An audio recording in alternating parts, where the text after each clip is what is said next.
सुनना है, ध्यानपूर्वक सुनना है, क्या बात कहेंगे देखें, ठीक है नहीं। तो मैं आवेदन करता हूँ भाई जयप्रकाश जी से, भाई वोटों की अपील करें। थैंक यू, धन्यवाद।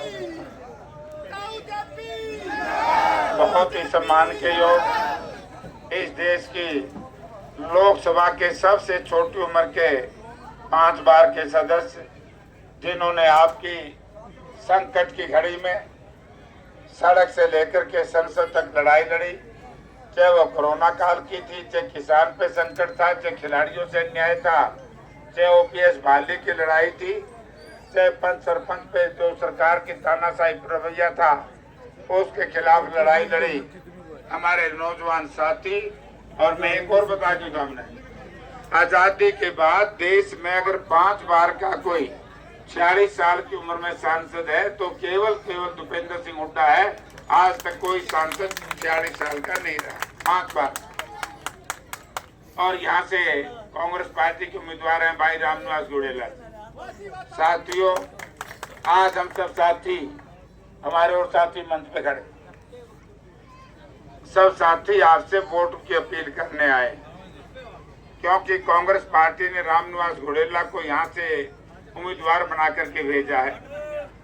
और मैं एक बात आपसे कहना चाहूंगा, आप सब लोग ये चाहते हैं कि हरियाणा प्रदेश में चौधरी भूपेंद्र सिंह हुड्डा की सरकार बने।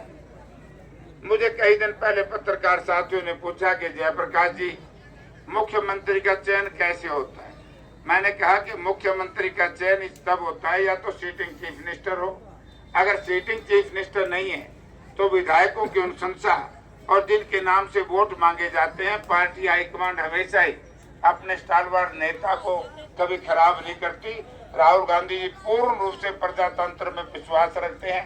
तब मैं इसलिए देख लो भाई, मन ने तो वोट हुड्डा साहब के नाम की मांगी थी, लोगों ने दी थी। अब जब न वोट हम हुड्डा साहब के नाम से मांगते हैं तो पार्टी हाईकमांड फिर क्यों लोग ऐसा करेगी, भाई मुख्यमंत्री उन्हीं को बनाएगी। बोले भैया तो बात ठीक। अब मुख्यमंत्री जब बनेंगे भाई जब एमएलए जिताओगे, एमएलए नहीं बनेंगे तो मुख्यमंत्री कैसे बनेंगे, क्योंकि 46 एमएलए जरूरी है। 45 में 4 जगह फिर रोज ताजुरा लठम लठा रहना पड़ेगा।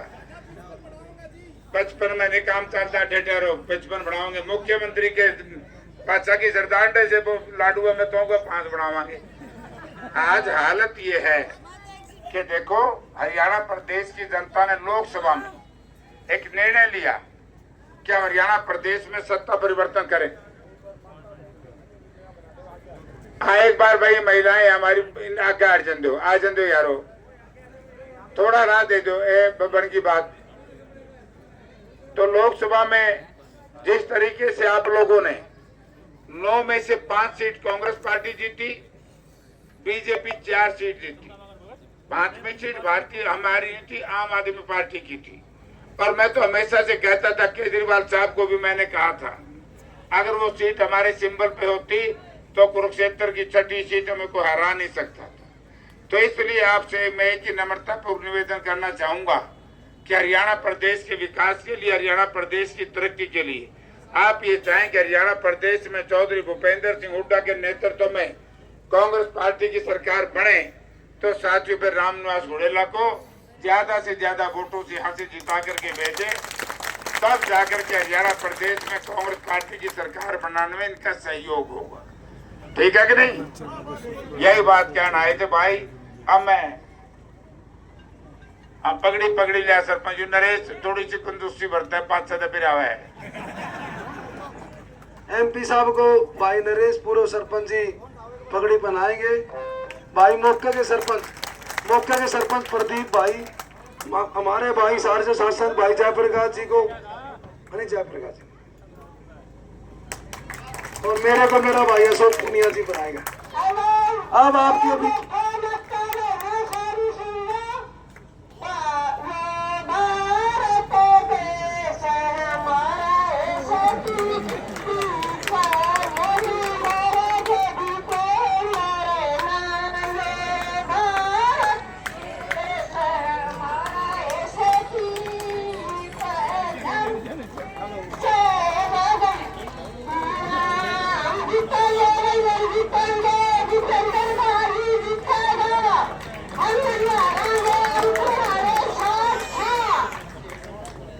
Thank you. अब आपके बीच में हमारे लोकप्रिय सांसद भाई दीपेंद्र हुड्डा जी के विचार सुने। Thank you.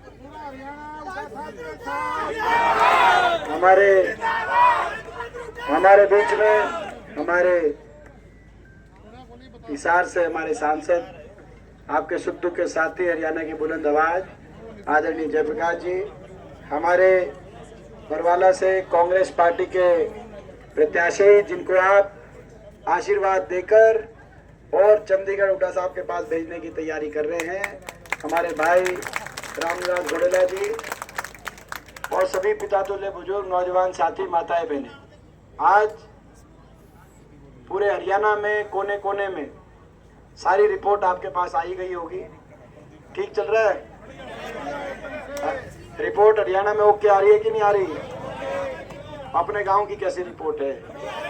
ओके, क्योंकि हरियाणा में बीजेपी ने बड़ा नुकसान कर दिया।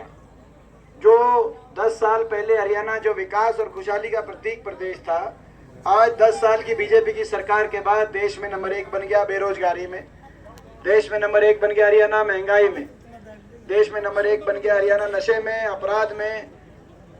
आज आप देख रहे हैं हर वर्ग का अपमान बीजेपी ने किया। 750 किसानों की जान की कुर्बानी लेने वाली ये एक ऐसी पार्टी और ऐसी सरकार साबित हुई जिसके दिल में दया का भाव नहीं था। सहानुभूति के 2 शब्द भी देश के किसान के लिए नहीं कहे। 1 साल तक किसान बैठा रहा इस आंदोलन में। 750 शव वापिस आए धरनों से। किसी का बेटा था, किसी का भाई था, घर उजड़ गए 750, लेकिन एक शब्द नहीं कहा कि भाई हमें अफसोस है। आपने देखा, क्योंकि तानाशाही प्रजातंत्र में अच्छी प्रवृत्ति नहीं है। ऐसी पार्टी जिसने कहा कि बाबा साहब भीमराव अंबेडकर जी के संविधान को हम कुचलने का काम करेंगे, बीजेपी ने आपने देखा 400 पार का नारा दे दिया था कि संविधान को तोड़ेंगे। एक ऐसी पार्टी है सरकार जिसमें हमारी बहन बेटियों को भी दिल्ली की सड़कों पे घसीटवाने का काम इस पार्टी सरकार ने किया। राम राम। गरीब आदमी की सारी पूरा दिन स्कीम को इनका गल्ला हो बंद कराने कैसे का काम रिस्पॉन्स किया मिल रहा है? जाए। अपना के लगा है 100 गज के प्लॉट की स्कीम, मकान की स्कीम, जितना मकान आए 900 गज के प्लॉट आए, महंगाई का पार्ट तोड़ दिया गरीब आदमी पे। गरीब की सारी स्कीम बंद, किसान का सुनने में अपमान, आवे संगना संविधान का गांव में वोट ले ली अपमान, हमारी बेटी पहलवान का अपमान, सभी कोई वर्ग ऐसा बचा नहीं।